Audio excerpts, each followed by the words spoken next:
What's up guys, Lord Sando here, and in today's video I'm going to be showing you another underrated game. I have a lot to say about this game for many reasons. It's simultaneously an incredibly fun game, but also an incredibly frustrating game. It's called Ultimate Fighters, and it's pretty much a randomizer fighting game where you get a select amount of abilities, which are magical spells, and you get a random weapon as well. The game looks really cool, the particle effects are really nice, and the aesthetics are just great. It sort of reminds me of Elemental Battlegrounds in a way. The combat itself isn't bad and it can be pretty fun. You can land some really cool combos, and it's so satisfying to kill your enemy or poke them down with ranged abilities. There's a wide variety of abilities, such as Fire Fist, which buffs your M1 damage, or something like Shadow Grab, which is a combo starter which can grab people from range. So there's this feature in the game that I really don't like, and basically whenever you M1, there's this really long timer, and if you attack them again before that timer runs out, then your M1 combo will pick up where you left off.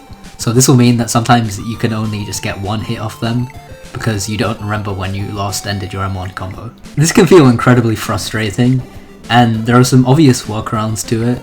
The owner said that it was to prevent infinite combos, but there are other ways to do this, which would be a lot more optimized for the game. Like, they could just make it so that you get hyper armor after you've been hit by X amount of M1s. So the way that the abilities work in this game is that you spawn with random ones, and everyone gets different abilities, but you can unlock more by playing the game. The problem is, some of them are so unbalanced compared to the other ones. Like, Lightning Flash is one of the best abilities in the game, and then a move like Orbital Purple is just really, really bad.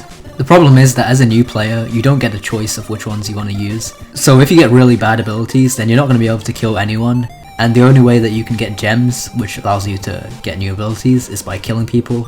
So you're kind of stuck in this endless cycle of being wrecked by your opponents. There are also these things called upgrades in these games, which is a cool idea. It's pretty self-explanatory. You can buy up to 10 of them, and they all have different effects like lifesteal, damage, and health. The way that you get these is through gems, and you win gems by winning 1v1 matches, 2v2 matches, or just by doing free-for-all, but you get way more from 1v1s. The game averages single-digit players though, so most people are just not going to be in 1v1 queue, and you can normally expect to wait 5 minutes just to get in a match. The 1v1 map has no walls at all, so if you have ranged abilities, then you can just knock your opponents off as soon as the match starts. In my opinion, the game does have a lot of potential. It is quite grindy, but I feel like that's not necessarily a bad thing.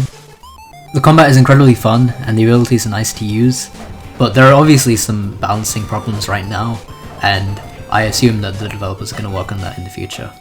This game is definitely pretty underrated though, because there's no way a game like this, which is pretty well made by anyone's standards, should have single-digit players. It does have its issues, like I've already mentioned, but overall it's a very fun game that I recommend to you guys, and I think it should definitely have several hundred players.